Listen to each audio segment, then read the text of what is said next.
Mana buni qarang, aka. Kamera orqasida telefon turibdimi? Signal chaling. Chaling signal. Telefon. Voy tushib qol. Voy onasini emsa. Telefon tushib qol. Hayda orqalarda. Aka. Telefoningiz tushib qoldi, telefoningiz. Chetga to'xtang.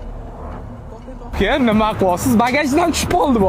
Rahmat bola. Qani ishlar siqmabdimi telefonga? Bungacha hechdan siqmaydi.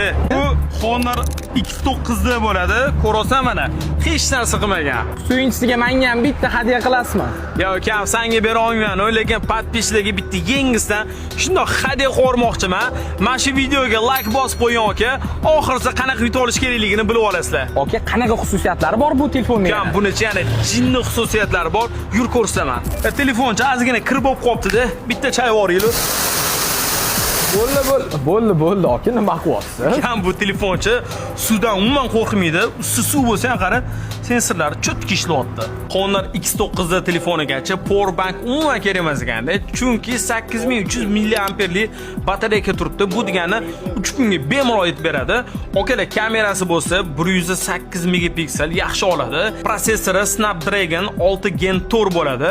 Qarchi o'yin o'ynaysizlarmi, nima ish qilsanglar ham umuman qotmas ekan. Gaplashayotganingizdan, qo'lingizdan tushib ketsa boru, hech narsa qilmas ekanda. Daji 2,5 metrlik balandlikdan tashsa ham mana hech narsa qilmas ekan.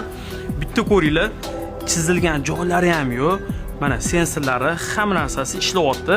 Chunki bu 360 gradus himoyalangan. Aka, telefon zo'r ekan. Endi podpishchilar telefonni qanaqa qilib beraveramiz?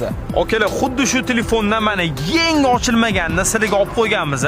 Mana shu videoga like bosib qo'yasiz. Kommentariyada qancha ko'p bir raqamini qoldirib tasanglar, yutib olish imkoniyati ko'proq bo'ladi. Xudo xolasa 5 kundan keyin primo efir orqali g'olibini aniqlaymiz.